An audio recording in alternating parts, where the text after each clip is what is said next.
Charlene Stevens, City Administrator for the City of Cottage Grove. Joining me today for council update is Councilmember Justin Olsen. Today, one of the topics we're going to talk about is Fire Station 2 and some of the planning we're doing to replace Fire Station 2. Councilmember Olsen. Well, thanks for having me. It's great to be here. We're very excited about the new fire station in the city of Cottage Grove, something that has been a long time coming. As you are probably already well aware, the fire station that is currently in existence on 80th Street, Fire Station 2, which is our main station, was built in 1972.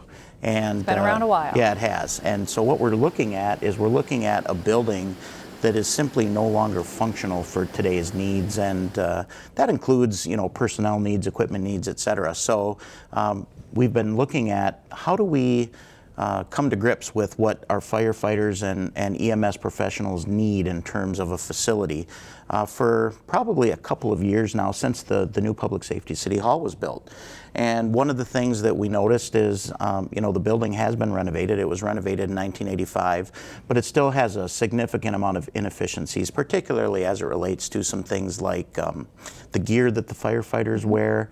How do we ventilate areas where that gear is stored so that the firefighters aren't breathing in fumes from training events or actual fire events? That's a critical piece, as well as, we now have a duty crew model in the city of Cottage Grove. That's been in place since 2011. So yes. It's new. I mean, it's a newer model, but it's the most current way and the best way of delivering fire services. It really is, and it requires that you actually have people on duty at the station 24 hours a day. And so essentially they live there. And the facility we have now just really isn't built for that. We've got people sleeping in offices, and they don't really have private quarters, shower quarters, things Sure. like that. And that duty crew has changed the way we respond. It changes our need for fire stations and where they're located, and that's really some of the reason behind Fire Station 2 and a central station model too. And maybe you want to talk to people about a little bit about response times and what the duty crew means in terms of response time in the central station and how response times really won't change.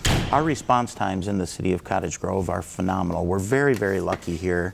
And we've talked about that as a council for quite some time, that being that we have our own fire service and our own EMS service, our residents get a response time of just under 5 minutes to any major event, which is significantly below the state average. And this whole modeling that we've been doing around consolidation to a more central station, which would be Station 2, is not going to change that one bit. In fact, it may even help, because again, with the duty crew, you have people on staff ready to go, and as soon as that alarm goes off, whether it's for a medical emergency or an actual fire event, they can have the trucks rolling in a matter of minutes. Okay. And so what are the next steps for the Fire Station 2? The council took some action at our last meeting on the 18th in terms of an architecture firm. We came to an agreement after going out for a request for proposal, or as many of you hear it called an RFP, to negotiate a contract with Wold Architects. And we're very comfortable with Wold because of course we use them to build our Public Safety City Hall. But we did look at all the various options that were out there, and frankly Wold was the best of the options that we had, and we feel really, really comfortable with them. So now there will be a contract that will be negotiated with Wold, and then the timeline is in essence that we will do a collaborative study of what exactly do we need and how do we want to put the station together. There have been some bubble diagrams that have been done already. We'll come to grips with that somewhere around September, October. And then, of course, we have to look at who do we want to use for construction and go out for RFP and negotiate contracts with construction firms.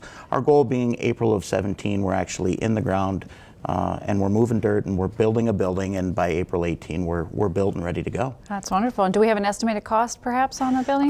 Well, estimated. Yeah, yes, and estimates are estimates as we will go through and refine the process and the budget process, but in terms of an estimated cost, we do have kind of a number out there. Yeah, we do. It's right around $9.1 million. And the good news about Wold is they brought our Public Safety City Hall building in on time and under budget. We're really going to hope for the same level of service this go around. Okay, wonderful. Well, for more information about changes to Fire Station 2, please contact the Fire Chief, Rick Rodinas. Thank you, Councilmember Olsen. And thank you.